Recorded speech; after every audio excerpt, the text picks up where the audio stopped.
कहानी है एक ऐसे परिवार की जिस परिवार में एक बूढ़े पिताजी और उनके 2 बेटे रहते हैं। दोनों बेटे किसानी का काम करते हैं, पिताजी भी किसानी का काम करते हैं। पिताजी के पास पर्याप्त जमीन होता है, जगह होता है और तीनों लोग मिलकर के किसानी का काम करते हैं। बड़े बेटे जो ज्यादा समझदार थे और उनके छोटे बेटे जो थोड़ी सी कम थे। बड़े बेटे बहुत ही ज्यादा मेहनती थे और उनके छोटे बेटे थोड़ी कम।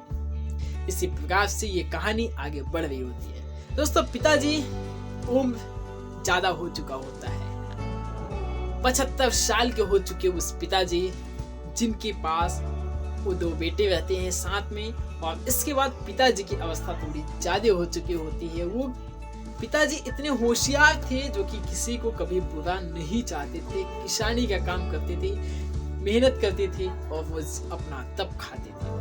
दोस्तों, ये कहानी आपको जरूर पसंद आएगी। इसके बाद क्या होता है कि उनके पिताजी की उम्र ज्यादा हो चुकी होती है, तो पिताजी ने सोचा कि चलो अपने जीते जी अपने बेटों को अपने धन जायदाद की बांटवारा कर देते हैं, जिससे आने वाले समय में दोनों बेटे आपस में लड़ाई झगड़े ना करें। इस बीच में बांटवारा नहीं कर पाते क्योंकि उसी वक्त उनके पिताजी की तबीयत खराब हो चुकी होती है, ज्यादा खराब हो चुकी होती है और पिताजी ये काम नहीं कर पाते। पिताजी ने सोचा अब क्या करूं। पिताजी ने बस एक उनके मन में एक विचार आया कि चलो कुछ क्यों ना एक लेटर लिख लेते हैं और इसके बाद अब तो जाना ही है। पिताजी ने अपने जाने के आखिरी समय में पिताजी ने एक लेटर लिखते हैं कि मेरे जाने के बाद मेरे धन और जायदाद का मेरे दोनों बेटों में बराबर हिस्सों में बांटवारा हो जाए, इससे मुझे कोई दिक्कत नहीं है। किसी दोनों बेटे मेरे दोनों भाई आपस में अच्छे से मिलजुल कर रही, साथ में अपने खाए पिए रहे, दोनों खुश रहे। इसके बाद पिता की मृत्यु हो जाती है और पिता की मृत्यु के दौरान में दोनों बेटे ने सोचा कि चलो पापा जी का देखता हूँ लेटर क्या है। और जब बेटे ने पढ़ा तो बड़े और छोटे दोनों बेटे खुश होते हैं तो नहीं, लेकिन फिर भी वो पिता के का पालन करने के लिए वो वैसा ही करते हैं जैसे पिताजी ने कहा। उन्होंने अपने गांव के कुछ अच्छे लोगों को बुलाया, अपने रिलेशन के कुछ अच्छे लोगों को बुलाया जो कि उनकी बांटवारा कर सके। आते हैं लोग, 10-20 लोग इकट्ठे होते हैं, उनके पंच सरपंच जो भी होते हैं और उनके धन का बांटवारा हो जाता है। बड़े बेटे थोड़े होशियार थे, उन्होंने कहा अपने छोटे भाई को कि छोटे भाई तुम जो तुमको अच्छा लगे वो तुम ले लो, इसके बाद जो तुमसे बचेगा मैं लूंगा। उनके बड़े भाई चाहते थे कि उनके छोटा भाई उनसे खुश रहे और वो चाहते थे कि पिता के जाने के बाद इसकी जिम्मेदारी और मैं एक बड़ा भाई या पिता मैं ही हूँ, जो मुझे इसमें सताना बिल्कुल भी पसंद नहीं है। बंटवारा हो जाता है और बंटवारा होने के बाद सब लोग खुश होते हैं और इसके बाद दोनों भाई अपने अपने जगह पे खेती का काम शुरू कर देते हैं। बड़े भाई ने खेती किया, खूब मेहनत किया, खूब अच्छे बीज डाला, अच्छा सिंचाई किया, अच्छा जुताई किया, हर कुछ काम अच्छे से किया और जब पैदावार हुआ तो कहीं न कहीं अच्छी खासी। छोटे भाई उनके जो थोड़ी सी आलसी, थोड़ी सी नर्वस, तो उन्होंने भी अपना काम किया, उन्होंने भी थोड़े बहुत काम किया, अपने पूरे खेतों में बीज बोया और वो अच्छी किस्म की बीज नहीं बोया या फिर जो कुछ भी है वो आगे कहानी में समझ आएगा। इसके बाद जब उनकी पैदावार हुआ तो छोटे भाई की पैदावार बहुत ज्यादा कम हुआ, बड़े भाई की पैदावार काफी ज्यादा हुआ।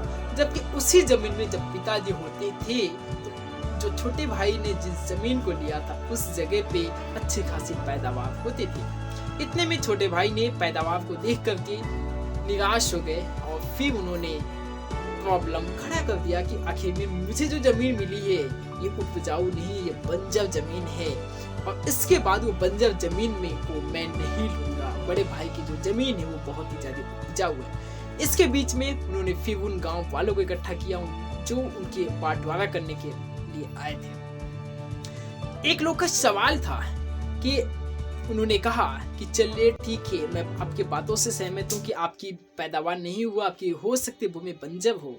उन्होंने कहा कि ठीक है सर, आपकी जो इजाज़त हो। बड़े भाई ने कहा कि आपकी जो इजाज़त हो आप ले सकते हैं, मुझे कोई इतराज़ नहीं है।